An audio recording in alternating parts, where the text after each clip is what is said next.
দেখো গাইস, মানে আমি কি বলবো, আর লেবু দেখো। শিটং কিন্তু এই লেবুর জন্যই কিন্তু বিখ্যাত।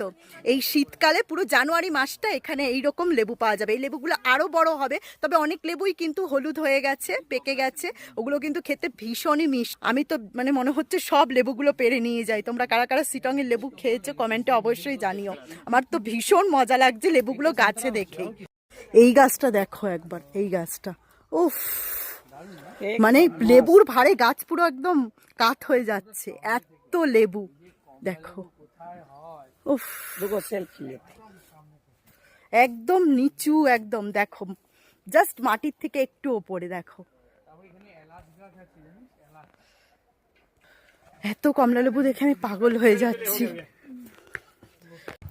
এখানে যিনি দাদা ছিলেন উনি আমাকে পারমিশন দিয়েছে এখান থেকে একটা লেবু ছিঁড়ে খাওয়ার। তো দেখো আমি এখন এই লেবুটা ছিঁড়বো, ছিঁড়ে খাবো। মানে আমি তো খুব এক্সাইটেড যে শিটং এ এসে আমি মানে লেবু গাছ থেকে লেবু ছিঁড়ে খাচ্ছি, এটা আমার সত্যি সৌভাগ্য। তো দেখো এই লেবুটা আমি এখন ছিঁড়ে খাবো, আমি তো খুব খুব এক্সাইটেড।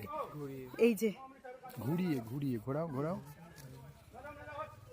ঘোরাও, একই দিকে ঘোরাও, হ্যাঁ ঘোরাও। ওয়াও, ফাইনালি আমি গাছ থেকে লেবুটা ছিঁড়লাম। চলো এবারে খাবো, খেয়ে তোমাদেরকে দেখাচ্ছি। তোমাদের শান্তনুদাও একটা খেয়েছে, এবার আমি একটা খাবো। উফ, আর ওনারা সবাইকে একটা করে দিয়েছে। হ্যাঁ ওটা তো আমি দেখিয়েছি, ওনারা এখানে টিকিট কেটে ঢুকেছি বলে একটা করে সবাইকেই দিয়েছে। এইবারে দেখো এই যে,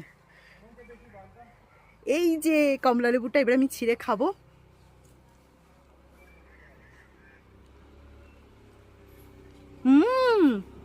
সব দার্জিলিং এর কমলা লেবুতে এমনি মিষ্টি, আর এটা ও অসাম অসাম, জাস্ট বলে বোঝানো যাবে না। হা, অসাধারণ অসাধারণ। বিশাল মিষ্টি। গাঙে আসা সার্থক, আর কমলা লেবু বাগানে আসাও সার্থক। নাও নাও। জিঞ্জার বাবা, দেখি তো পাতাগুলি ফেলো না এগুলো। যারা শিটাঙ্গা আসনি জানুয়ারির মধ্যে চলে আসো, এখানে কিন্তু প্রচুর প্রচুর কমলা লেবু জানুয়ারি পর্যন্ত থাকবে। চলো কেমন লাগলো ভিডিওটা কমেন্টে জানিও। টাটা। মনে হচ্ছে যেন কুলের থোকা, আমাদের ওখানে কিন্তু এইভাবে কুলই হয়, গাছ কম মানে পাতা কম আর কমলা লেবু বেশি। দেখো সেই রকম মিষ্টি।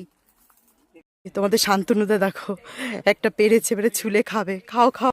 শিটংয়ে যারা আসুনি তাদের জন্য বলি, আমাদের কিন্তু এই অরেঞ্জ গার্ডেনে ঢুকতে মাথা পিছু পড়েছিল 50 টাকা করে। তার জন্য ওরা কিন্তু প্রত্যেককে একটা করে কমলা লেবু দিয়েছিল। কোনো গাছ থেকে কিন্তু কমলা লেবু পাড়ার বা খাওয়ার অনুমতি কারোরই ছিল না।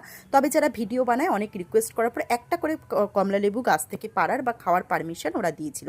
আমরা দুজনে যেই দুটো লেবু গাছ থেকে পেরে খেয়েছি দুটোই কিন্তু খুবই মিষ্টি ছিল। তবে আমরা ওদের কাছ থেকে যে লেবুগুলো কিনে এনেছিলাম ওরা কিন্তু সরাসরি গাছ থেকে আমাদের পেরে দেয়নি, হয়তো আগেই পাড়া ছিল। ওগুলো কিন্তু টক মিষ্টি, কোনোটা আবার খুবই টক ছিল। কমলা লেবু খাওয়ার পরে খোসাগুলো বাগানে ফেলার অনুমতি ছিল না, তাই তোমাদের শান্তনুদা খোসাগুলো নিজের পকেটেই রাখছিল।